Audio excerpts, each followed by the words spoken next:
6,000 7,000 টাকা বেতন পাই আমরা।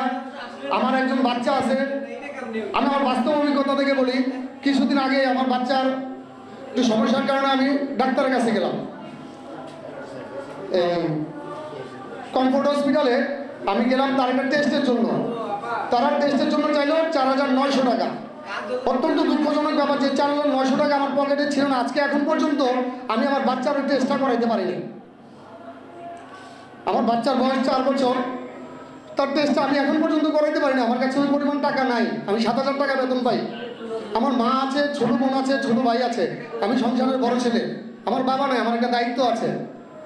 আমার এই কথাগুলো এরকম সবারই আছে, শুধু আমি মোহাম্মদ মনির হোসেনের নয়, এখানে যারা আছেন এবং যারা আসতে পারেন নাই সবারই একই কথা। আমার ভাইয়েরাও বলে গেল,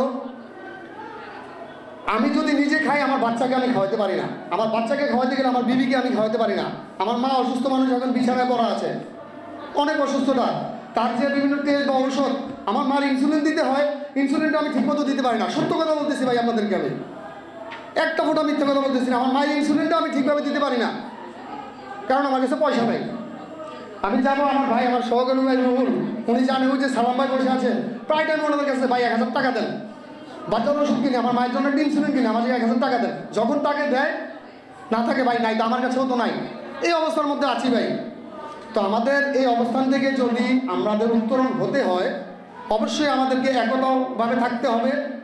আজকে রুহুল ভাই গত 3 দিন ধরে বলতেছেন মনির ভাই মিটিং আছে, মিটিং আছে। আমরা তো অবশ্যই স্বতঃস্ফূর্তভাবে রাজি আছি, এবং আগে যে সকল মিটিং ছিল আমরা উপস্থিত ছিলাম। ইনশাল্লাহ আমাদের দাবি না হওয়া পর্যন্ত আমরা সবাই একসাথে মিটিংয়ে বা আমাদের সে সকল কর্মসূচি থাকবে, আমরা সবাই উপস্থিত থাকবো তো ইনশাল্লাহ ভাই।